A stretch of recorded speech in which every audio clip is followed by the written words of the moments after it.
In this video, we will discuss vaporizer settings on a DS5 touchscreen. The vaporizer sends a small amount of coolant air through the handpiece after the foot control is released to clear any remaining water coolant before the handpiece is removed from the patient's mouth. This prevents accidental dripping of water coolant on a patient during a procedure.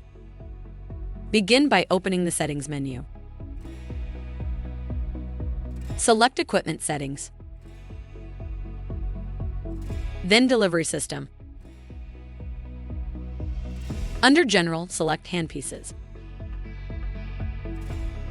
Here you can disable or enable the vaporizer function. Settings are automatically saved. Press the Home button to exit the menu and return to the home screen.